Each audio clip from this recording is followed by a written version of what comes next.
cos x plus cos y की value हमें 1 given है, से this is the first equation.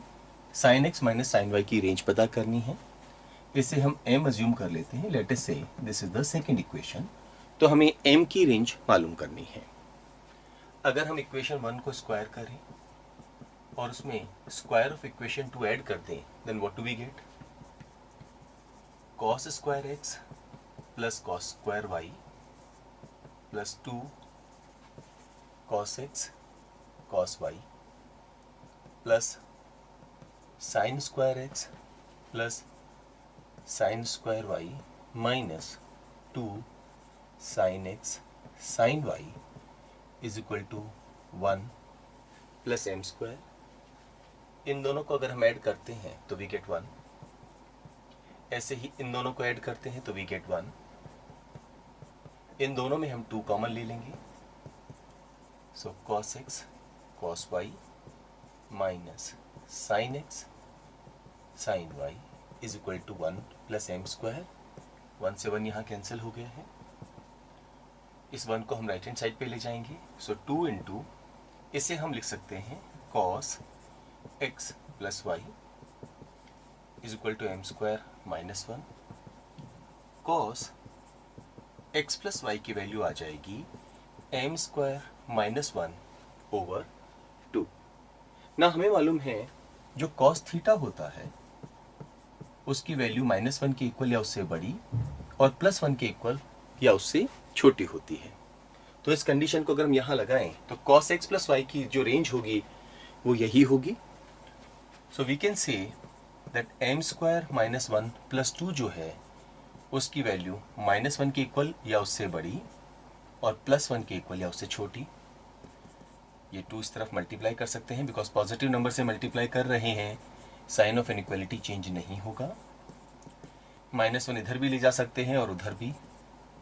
So M square minus 1 इधर लाने पर ये आ गया है माइनस 1 और ये आ गया है 3। यहाँ थोड़ा सा अपने को केयरफुल रहना होगा, बिकॉज जब आप स्क्वायर रूट लेंगे तो 3 का स्क्वायर रूट तो आप ले लेंगे, पर माइनस 1 का जैसे ही आप स्क्वायर रूट लेंगे आपको इमेजिनरी वैल्यूज मिलेगी, तो उन वैल्यूज को हमें अवॉइड करना है। हमें sine x minus sine y की वैल्यू पूछी गई है, दैट मीन्स हमें एम की रेंज पूछी गई है। थोड़ा सा केयरफुल रहें। अगर हम 3 का स्क्वायर रूट लेते हैं तो ये प्लस रूट 3 भी हो सकता है और माइनस रूट 3 भी हो सकता है। दैट मीन्स जब हम स्क्वायर करेंगे एम को तो हमारी वैल्यू 3 के इक्वल या उससे कम होनी चाहिए।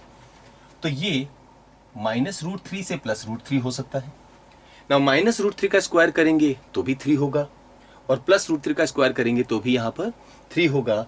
दोनों ही केस में एम स्क्वायर की वैल्यू 3 से बड़ी नहीं आ रही है। इसके अलावा इस रेंज में आप कोई भी वैल्यू लेंगे, जैसे ही आप एम को स्क्वायर करेंगे आपका आंसर हर हालत में 0 से बड़ा हो जाएगा, बिकॉज हम इसको नेगेटिव नहीं लिख सकते। तो हम कहेंगे m square should be greater than और equal to 0 and should be less than और इक्वल टू 3। तो m की ये जो वैल्यूज हैं ये हमारी इस कंडीशन को फुलफिल कर रही हैं। तो हमारा इस क्वेश्चन का आंसर होगा minus root 3 and plus root 3। थोड़ा सा केयरफुल रहना होता है लास्ट में आंसर करने में। कुछ स्टूडेंट जल्दीबाजी में इसको 0 से रूट 3 कर देते हैं, जबकि इसका आंसर होगा माइनस रूट 3 से रूट 3।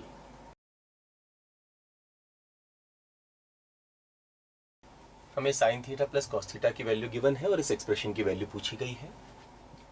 अगर हम दोनों तरफ स्क्वायर कर दें तो ये हो जाएगा sine square theta plus cos square theta plus 2 sine theta cos theta is equal to m square. Sine square theta plus cos square theta 1 होता है, तो 1 plus 2 sine theta cos theta is equal to m square. 2 sine theta cos theta हो जाएगा m square minus 1। Therefore sine theta cos theta की value हो जाएगी m square minus 1 over 2। इसे हम लिख सकते हैं sine square theta cube plus cos square theta cube. A cube plus b cube का फॉर्मूला हमें मालूम है, ये होता है ए प्लस बी का whole cube, that is sine square theta plus cos square theta whole cube minus 3 into a b this is sine square theta cos square theta into a plus b, that is sine square theta plus cos square theta. Sign square theta plus cos square theta तो 1 हो गया, 1⁻³ 1 minus 3 into, इसे हम लिख सकते हैं sine theta into cos theta का square.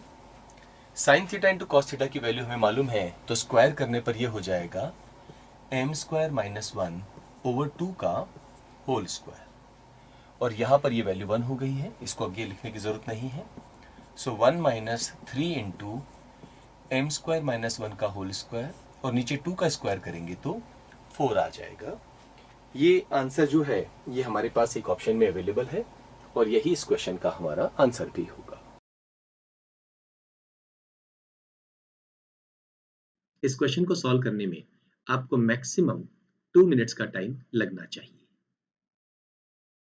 ये क्वेश्चन एक मॉडरेट लेवल का क्वेश्चन है। हमें इस एक्सप्रेशन की वैल्यू मालूम करनी है। यहां पर हम इन दो टर्म्स पर फोकस करते हैं। सबसे पहले cos स्क्वायर 5π/8 को हम लिख सकते हैं cos 5π/8 होल स्क्वायर। ठीक है, इसे हम फर्दर ब्रेक कर सकते हैं cos π/2 प्लस π/8, ये स्क्वायर कर रहे हैं। एक बड़ी बेसिक प्रॉपर्टी है, जब भी हम π/2 प्लस या माइनस की फॉर्म में एंगल को हम लिखते हैं तो कन्वर्जन हो जाता है। जो कोसाइन है वो हो जाएगा साइन, और इस π/2 को हम हटा देते हैं और यहाँ पर π/8 लिख देते हैं। पर यहाँ पर एक और चीज ध्यान रखनी है, क्योंकि ये सेकंड क्वाड्रेंट है, π/2 प्लस π/8 का मतलब सेकंड क्वाड्रेंट। सेकंड क्वाड्रेंट में सिर्फ साइन एंड कोसेक, ये जो दो ट्रिग्नोमेट्रिकल रेशियो हैं, इनकी वैल्यूज पॉजिटिव होती है। क्योंकि यहाँ कॉस लिखा है तो यहाँ पर साइन माइनस लग जाएगा। और जैसे ही आप इसे स्क्वायर करेंगे, ये बेसिक प्रॉपर्टीज है, आपने जरूर ये पढ़ी होंगी। इसे हम लिखेंगे साइन स्क्वायर π/8, क्योंकि नेगेटिव साइन है, स्क्वायर करने पर पॉजिटिव हो गया। अगर हम सेकेंड टर्म पे नजर डालते हैं, कॉस, यहां पर इसे लिखेंगे 7π/8, और यहां पर भी स्क्वायर। इसे भी हम रीराइट कर सकते हैं कैसे, cos π/2 प्लस 3π/8। बाहर स्क्वायर तो हम कर ही रहे हैं, यहां पर भी सेम प्रॉपर्टी लगेगी। cos हो जाएगा साइन, सेकेंड क्वाड्रेंट है, क्योंकि यहाँ cos लिखा है तो माइनस हो जाएगा, और अंदर बचेगा 3π/8। और जब हम इसको स्क्वायर करेंगे तो ये हो जाएगा साइन स्क्वायर 3π/8। नाउ एक और फॉर्मूला है, cos square theta plus sign square theta, इसकी वैल्यू 1 होती है। तो यहां पर अगर हम ये वैल्यू लिखें तो cos square theta plus sign square theta, ये 1 हो गया। ऐसे ही cos square theta plus sign square theta, ये भी 1 होगा। तो हमारे इस पूरे एक्सप्रेशन की जो वैल्यू होगी वो क्या होगी, 2, और ये ऑप्शन हमारे इस क्वेश्चन का आंसर होगा।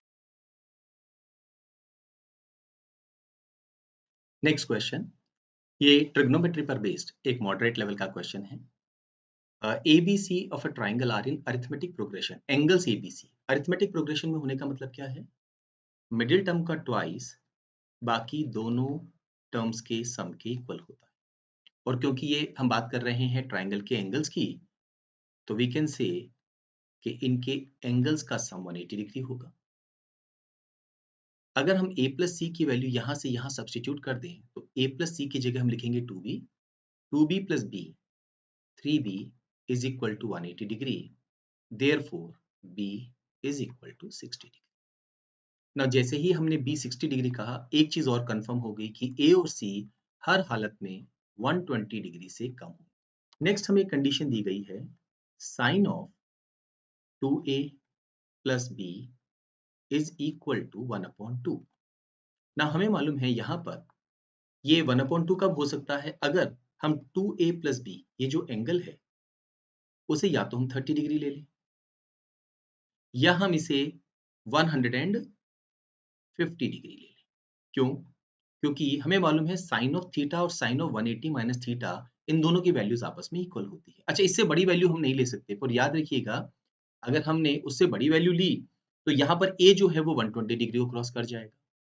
ये 30 डिग्री भी नहीं हो सकता, बिकॉज अगर ऐसा हुआ, क्योंकि b 60 डिग्री है तो a की वैल्यू नेगेटिव हो जाएगी। So that means 2a plus b is equal to 150 degree. b की वैल्यू 60 पुट करेंगे तो यहाँ बचेगा 90। 2a 90 होने का मतलब है a की वैल्यू 45 डिग्री। हमारे पास में b की वैल्यू आ गई है, a की वैल्यू आ गई है, तो c की वैल्यू होगी 75 डिग्री, क्योंकि इन तीनों ही एंगल्स का सम 180 डिग्री होना चाहिए। क्वेश्चन में sign of b plus 2c पूछा गया है। साइन ऑफ b है 60 प्लस 2c, 2 इंटू 75 150। हमें साइन 210 डिग्री निकालना है। बेसिक ट्रिग्नोमेट्री आपको मालूम है, we can write it as sine 180 plus 30 degree. ये थर्ड क्वाड्रेंट हो गया है। थर्ड क्वाड्रेंट में टेंजेंट और कोटेंजेंट केवल इन्हीं की वैल्यूज पॉजिटिव हम लेते हैं, तो यहाँ माइनस हो जाएगा। ये 180 हम हटा देते हैं, we can write down sine 30 degree. Sine 30 1/2 होता है, तो हमारे इस क्वेश्चन का आंसर होगा -1/2, that is again first option.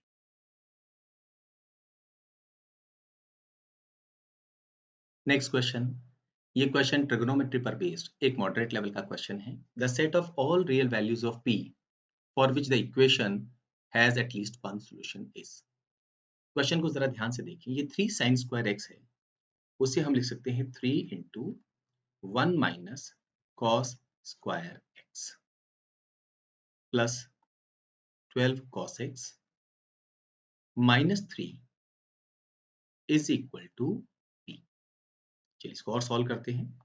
ये हो गया है 3 minus 3 cos square x plus 12 cos x minus 3 minus p is equal to 0। एक -3 और +3 तो कैंसिल हो गए।